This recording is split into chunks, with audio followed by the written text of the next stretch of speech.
धन्यवाद सभापति महोदय, आपने मुझे बोलने का अवसर प्रदान किया।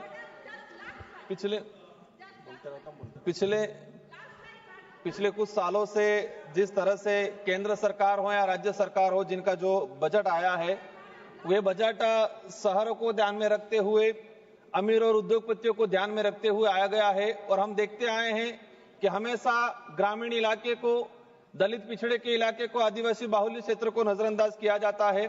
जिस तरह से देश में जीएसटी आम गरीब से लगा के अमीर तक जो जीएसटी लगा रखी है, हर वस्तु पे, खाने से लगा के कपड़े पहनने तक या शिक्षा की हो, स्वास्थ्य की हो, जो जीएसटी लगा रखी है, हम चाहते हैं कि इस देश का जो गरीब पिछड़ा आदिवासी समुदाय जीएसटी दे रहा है, तो इस पैसे से हम उस परिवार के बच्चों को शिक्षा, अच्छी शिक्षा क्वालिटी मिले, ये क्यों नहीं कर रहे हैं? उस गरीब को अच्छा स्वास्थ्य सुविधा मिले, ये क्यों व्यवस्था क्यों नहीं कर रहे हैं? आज ग्रामीण इलाके में देखते हैं कि 2 से 3 कक्षा के बच्चे एक रूम में बैठ रहे हैं, लगभग 100 से 200 बच्चे एक टीचर के भरोसे हैं। तो ये जो पैसा हमारा ग्रामीण क्षेत्र को ध्यान में रखते हुए विशेषकर बजट में प्रावधान होना चाहिए। आज देश के अंदर जो स्वास्थ्य सुविधाओं की बात करें, विशेषकर ट्राइबल इलाके में, मेरे संसदीय क्षेत्र बांसवाड़ा डूंगरपुर का डाटा रहा है कि पिछले 5 सालों के अंदर, मैं आपके माध्यम से मंत्री जी का ध्यान आकर्षण कराना चाहूंगा, हमारे एक मंत्री जी राजस्थान से भी आते हैं। पिछले 5 सालों में 4000 के करीब गर्भवती महिलाओं के गर्भ में ही उनके बच्चों का मृत्यु हो गया है मेरे संसदीय क्षेत्र में। 5 सालों के अंदर 4000 के करीब। तो हमारे स्वास्थ्य सुविधाओं पे हमारा बजट क्यों नहीं? और जा भी रहा है तो वो भ्रष्टाचार की बेट चढ़ रहा है। हम चाहेंगे कि शिक्षा हो, स्वास्थ्य हो, ये चीजें जीएसटी से और टैक्स से फ्री रहे। सारी चीजें आदिवासी बाहुल्य क्षेत्र में सिकल सेल की बीमारी, कैंसर की बीमारी, टीबी की बीमारी बुलेट ट्रेन से फास्ट तेजी से भाग रही है। हम देश के अंदर आंकड़ा उठा के निकालेंगे तो सबसे ज्यादा सिकल सेल, कैंसर, टीबी बीमारी ट्राइबल इलाके के अंदर है। तो इस पे ध्यान दिया जाए। केंद्र सरकार द्वारा संविधान के अनुच्छेद 244(1) 5वीं अनुसूची के प्रावधानों के तहत ट्राइबल के विकास के लिए अलग अलग बजट का एलोकेशन किया जाता है। लेकिन पिछले हम 2-3 सालों से देखते आ रहे हैं, या तो एलोकेशन हुआ है वो भी मूल रूप से धरातल पे नहीं पहुंच पाता है। और पिछले सरकार में, या उस समय कांग्रेस की सरकार थी राजस्थान के अंदर, तो क्या विवाद रहा कि हमारे 2022-23 का बजट व अनुच्छेद 275 का जो बजट नहीं पहुंच पाया। और साथ ही हम चाहेंगे, पिछले 2 सालों से एसटी की छात्रवृत्ति ट्राइबल इलाके में नहीं मिली है। आज एक विशेष मुद्दा, जो बेगा जनजाति, जिसे राष्ट्रीय मानव का दर्जा मिला है, राष्ट्रीय, भारत के अंदर राष्ट्रीय मानव का दर्जा बेगा समुदाय को मिला हुआ है।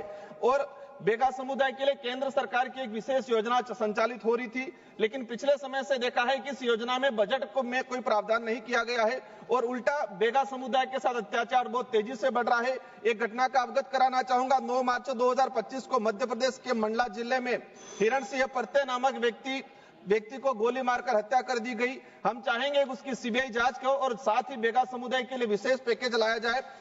सभापति महोदय, अंतिम में कहना चाहूंगा कि मैं उस संसदीय क्षेत्र से आता हूं, बांसवाड़ा, जहां से विवादित बयान हमारे प्रधानमंत्री जी के रहे थे कि मंगलसूत्र छीन लिया जाएगा।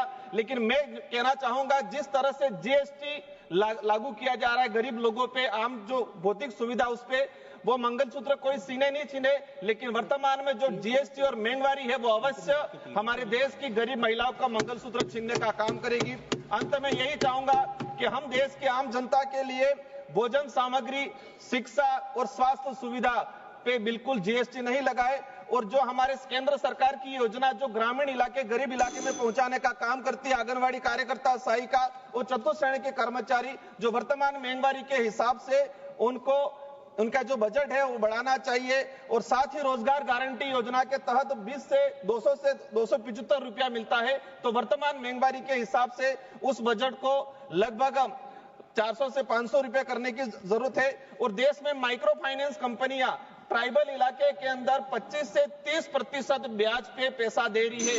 वही पैसा हमारी बैंकों ने माइक्रो फाइनेंस कंपनी को दे रखा है। और जो लगता है कि माइक्रो फाइनेंस कंपनियों को फ्री छूट दे रखी है ग्रामीण इलाकों में लूटमारी करने के लिए। इसी के साथ में कहना, 3 माननीय सदस्यों की सूची और है। यदि सभा की सहमति हो तो 15 मिनट के लिए सदन का समय बढ़ाया जाए।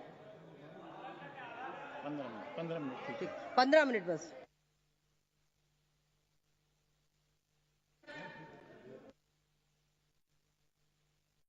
लाइन है इनकी समाप्त करा दीजिए। सभापति जी अंतिम लाइन है, समाप्त करा। मैडम थोड़ी दया कर लेते। बोलिए भैया, बोलिए माननीय सदस्य। माननीय सभापति महोदय, वही चीज माइक्रो फाइनेंस कंपनियों पे उन पे बैन लगा जाए। उमेश भाई पटेल जी, 30% ब्याज वसूल रही है। धन्यवाद। अध्यक्ष महोदय जी, मैं फाइनेंस